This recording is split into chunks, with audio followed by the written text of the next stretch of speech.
narinig nyo nga sa kwento, hindi kayo magkalayo ng kwento ni Nanay Paz. Pareho-pareho kayo. Yung anak din niya, pinagsamantalahan din. Ay, ito nga ho, dalawang beses na pinagsamantalahan. Oh. Yung nga.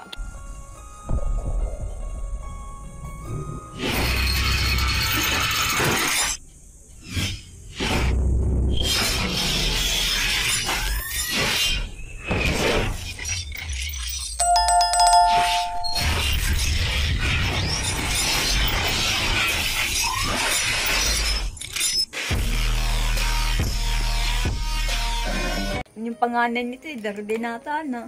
Oh. Ay, nasa paampunan din ho. Hindi ko naman din kakayanin na. Buti, wala namang diferensya. Wala naman ho. Yung pangalawa nito, 2 taon na nung 5 lang. Ito ng January 5. Maayos naman din. Oh, nakakalungkot ang buong storya mo, Nanay. Kaya nga po ako sabi ko nga niya, medyo pa nga na ako'y kuhain na ng Panginoon. Huwag naman po. Sabi ko nga ganyan, nuka ko ako naghihirap naman ng maigi.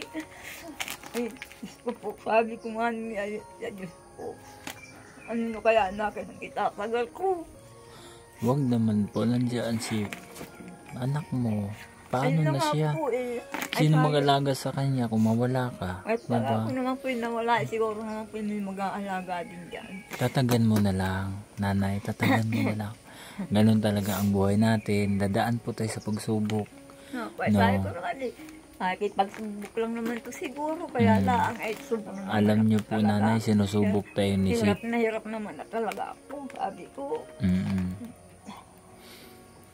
Sinusubok po tayo ni Sitan kung hanggang saan yung pananampalataya natin. Opo. Kahit naman po paano siguro pag ako'y lumakad naman at may nagpagamas, gamas naman ako. Kakain din naman kahit pa paano. Kaya lang mo yung kakain, may bigas nga, wala naman pang ulam. Huwag ka mag-alala, Nanay. Yung mga taong masasama na gumagawa ng kalukuhan sa anak mo, mayroon po silang kalalagyan. Ay, so dapat naman po. Mayroon po silang kalalagyan. Dahil ang Panginoon po ay sa ikalawang pagbalik niya ay huhusgan po niya yung mga taong makasalanan. Kaya manatili pa rin tayo maging mabuti sa ating kapwa. Nanay Dolores, parihot din tayo, naghihirap. Meron akong kaunting pera dito na yun nga ay galing po ito kay Ate Anets. Kailangan ko rin pero mas kailangan nyo po. Kaya kahit papano ay makakatulong po yan sa inyo. Marami pong salamat. Malungkot na ng buhay natin. Kailangan natin lumaban.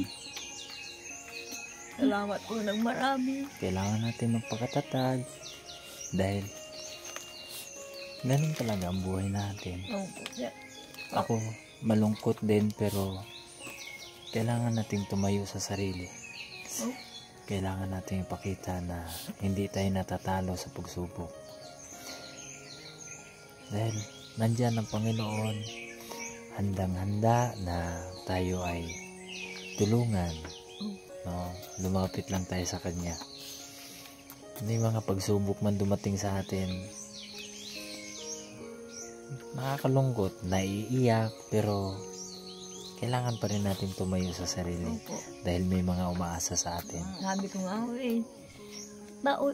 iyak-iyak na lang ako. Sige. Pero ako, kakayanan din yan. Walang araw ko ako. Baka itong paghihirap ko, baka ako nasa itaas din. Sabi ko, sa Panginoon. Hindi man tayo papalarin dito sa lupa. Doon tayo sa langit. Doon tayo sa langit. Kaya umaasa tayo na ang Diyos, pag bumalik siya, kasama tayo sa langit na bayan. Kahit mo ako ay maraming salamat naman. Kahit may nakarating man din kako. Salamat po kay Ate Milit sa pang-uyuda ninyo.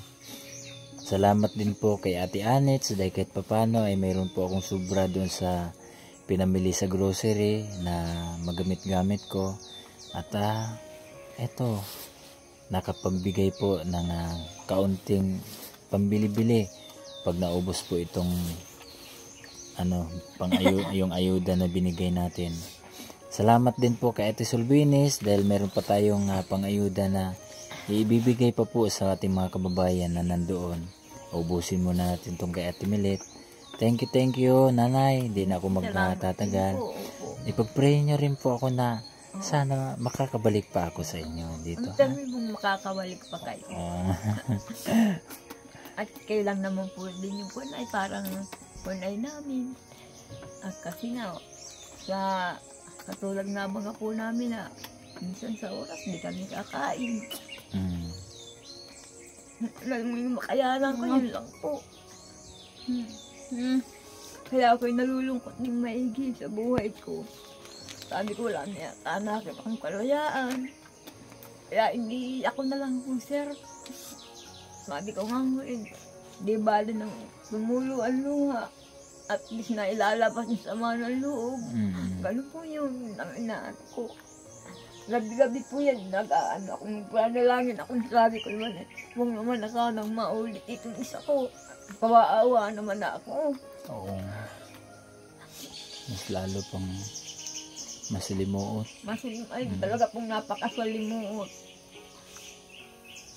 Kaya sana sabi ko nga, sana naman matulungan ako ng Lord ka ako na mapalayo naman dito itong anak ko.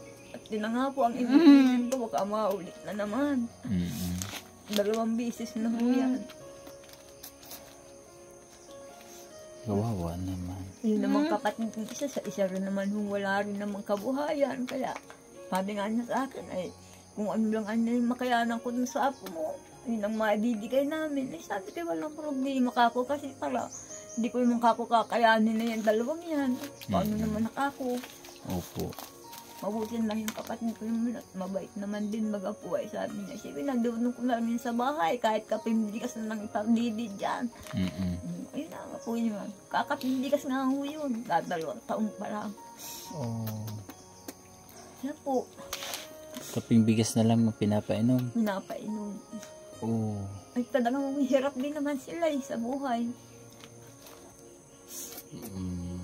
Sige po, Nanay. Babalik po ako sunod pag pinagpala tayo ng Panginoon. Salamat din po ng marami. Salamat din po sa may mga nag-ano ng ayuda.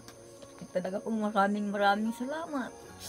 May dumating na ayuda. Hindi pa po kami kumakain.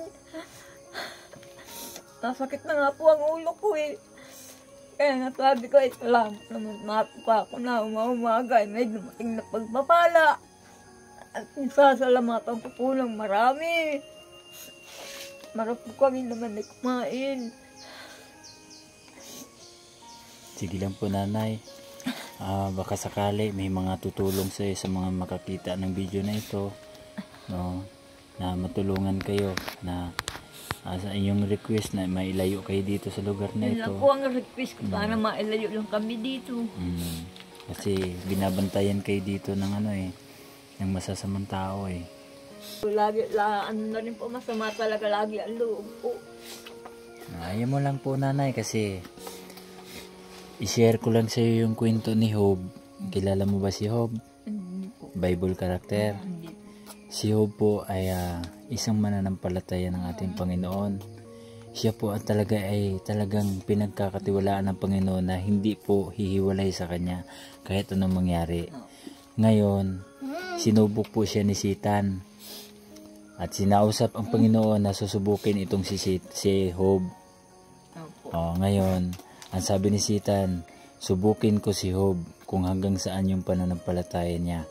Ang sabi ng Panginoon, sige, pero wag mo siyang papatayin. Pero alam mong nangyari sa kanya, siya po ay mayaman. Marami siyang lupain, maraming hayop, maraming kayamanan, may pamilya. Ang nangyari po sa kanya, Nanay, lahat nawala sa kanya. Pati pamilya niya, yaman niya, nawala lahat sa kanya. Napakasaklap na nangyari sa kanya, di ba? Pero hindi pa rin po siya sumuko, no? At lumaban siya. At lagi po siya nagdadasal. Naniniwala sa ating Panginoon na may pag-asa pang dumating sa buhay niya. Hanggang sa nagkasakit na po siya ng kitong. Oo, ang lahat ng katawan niya ay inuuod na po. Ay, Diyos. Oo. Ngayon, nanay, ang sakit ng dinanas niya pero hindi pa rin siya tumalikod sa Panginoon. Itong kauli-hulihan na lang, yung asawa na lang ang natira. Ngayon, sinabihan siya, sasambahin mo pa ba ang Diyos? Hanggang sa tinalikuran na po siya ng kanyang asawa, siya na lang po mag-isa. Pero hindi pa rin siya tumalikod sa Panginoon.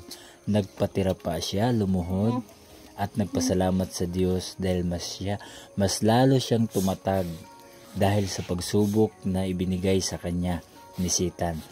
Ang pagsubok natin, nanay, ay dumadaan lang po yan. Pagkasama natin ang Panginoon, tutulungan niya tayo sa pagsubok na yan. Ang masama, si Satanas, ay patuloy gumagawa ng pagsubok para sa atin. At tayo naman ay patuloy pa rin tayong lumalapit sa Panginoon para masurvive natin. Kagaya na nangyari sa iyo ngayon. Nagkaroon ka ng pagkain. Di ba? Kaya ako'y nagpapasalamat din po. Huwag ka lang tumigil sa pag-pray. Okay, maraming salamat, nanay. Marami rin po salamat sa lahat po na nagbigay ng tulong. Salamat po ng marami. At ako po talaga ay isang mahirap lang. Wala naman po akong kabuhayan dito ng At meron po akong bantayan na may kapansanan. Kaya sana po matulungan nyo naman ako. Ako po talaga hirap na. Sige po, nanay. Sana po ay may tumulong po sa inyo. Salamat. Okay. So yun, mga kalingap. Ano nga pangalan mo ulit, nanay? Si Nanay Dolores po ay nakikitira lang po pala dito sa kanyang bahay na tinitirhan. Ayan po. Huwag naman kaming mapasukan ng kung ano. Ayan, tinatakpan-takpan na lang po niya ng mga mga kawayan-kawayan kasi yun nga po, inaalala niya yung anak niya. Ito na po yung CR nyo.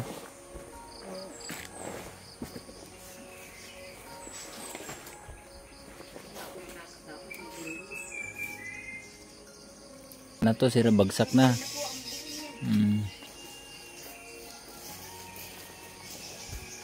Buti na lang, no, pinatira kayo ng ng may-ari dito. Ito, wala nang nakatulog dito sa kabila. Wala, bulok-bulok na talaga yung bahay.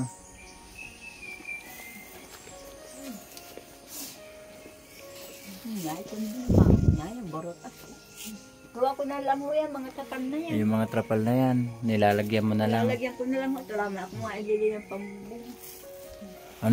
Ano po tong lulutuin nyo ngayon? Atong dahon na to? Dahon po ang gabi.